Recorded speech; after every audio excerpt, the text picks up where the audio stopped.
రోజు దేశవ్యాప్తంగా హిందీ భాష దినోత్సవం జరుపుకుంటున్నారు. హిందీ భాష ఔన్నత్యాన్ని చాటి చెప్పేలా పలు కార్యక్రమాలు నిర్వహిస్తున్నారు. హిందీ భాష దినోత్సవం సందర్భంగా ప్రధాని నరేంద్ర మోదీ దేశ ప్రజలకు శుభాకాంక్షలు తెలిపారు. ప్రపంచవ్యాప్తంగా భారత్కు ప్రత్యేక గౌరవాన్ని హిందీ భాష తీసుకొచ్చిందని ట్విట్టర్ వేదికగా తెలిపారు. హిందీ భాష దేశాన్ని సంఘటిత పరుస్తుందని హోం మంత్రి అమిత్ షా తెలిపారు. అన్ని భాషలకు హిందీ భాష స్నేహపూర్వకమైందని చెప్పారు. హిందీతో పాటు అన్ని ప్రాంతీయ భాషలను సమాంతరంగా అభివృద్ధి చేసేందుకు మోదీ ప్రభుత్వం కట్టుబడి ఉందని చెప్పారు.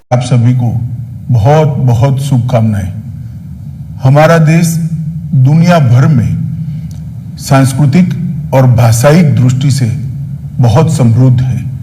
देश की भाषाई संपन्नता को ध्यान में रखते हुए संविधान निर्माताओं ने भारत के संविधान में भाषाओं के लिए अलग से प्रावधान किया, जिसमें प्रारंभ में 14 भाषाएं रखी गई और अब 8वीं अनुसूची में कुल 22 भाषाएं सम्मिलित हैं। भारत की सभी भाषाएं महत्वपूर्ण हैं। उसका अपना अपना एक समृद्ध इतिहास है और विभिन्न भारतीय भाषाओं के साथ समन्वय स्थापित करते हुए हिंदी ने जनमानस के मन में एक विशेष स्थान भी प्राप्त किया है। यही कारण है कि आजादी के आंदोलन में अनेक स्वतंत्रता सेनानियों ने महात्मा गांधी, सरदार वल्लभ भाई पटेल, विनोबा भावे, आचार्य कृपलानी, काका साहेब कालेलकर, जवाहरलाल नेहरू, ये सभी ने हिंदी को संपर्क भाषा बनाकर आंदोलन की गति को बढ़ाने का प्रयास किया। स्वराज प्राप्ति के हमारे स्वतंत्रता आंदोलन में स्वभाषा का आंदोलन निहित ही था।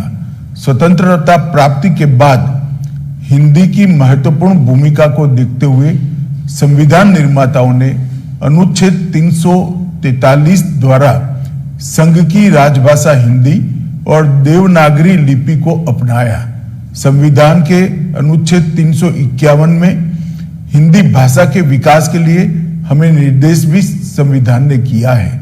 देशवासियों, माननीय प्रधानमंत्री श्री नरेंद्र मोदी जी के प्रेरणादायक नेतृत्व में आज जब पूरा देश आजादी का अमृत महोत्सव मना रहा है और प्रत्येक क्षेत्र में हम नई ऊर्जा के साथ नए संकल्प ले रहे हैं, ऐसे में यह सामूहिक प्रयास होना चाहिए कि राजभाषा हिंदी को लेकर संविधान द्वारा निर्धारित लक्ष्यों को हम प्राप्त करें। किसी भी लोकतांत्रिक देश में सरकारी कामकाज की भाषा तभी सार्थक भूमिका अदा कर सकती है जब देश के जन सामान्य से वो जुड़ी हो और जितने भी निर्णय लिए जाते हैं, जितनी भी नीतियां बनती हैं, वो नीतियां तभी लोकभोग्य हो सकती है जब वो स्थानीय लोगों की भाषा में हो।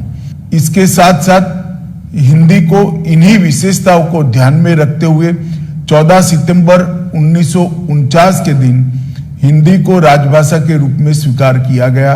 इसके साथ ही राजभाषा हिंदी में आवश्यकता के अनुसार शब्दावली निर्माण, वर्तनी के मानकीकरण किए गए और सरकारी कार्यों में हिंदी को बढ़ावा देने के लिए प्रेरणा प्रोत्साहन की नीति अपनाई गई। राजभाषा की इस विकास यात्रा में हमने कई पड़ाव पार कर लिए हैं, लेकिन अभी भी बहुत कुछ करना बाकी है। विगत 3 वर्षों में प्रधानमंत्री जी के नेतृत्व में सरकारी कामकाज में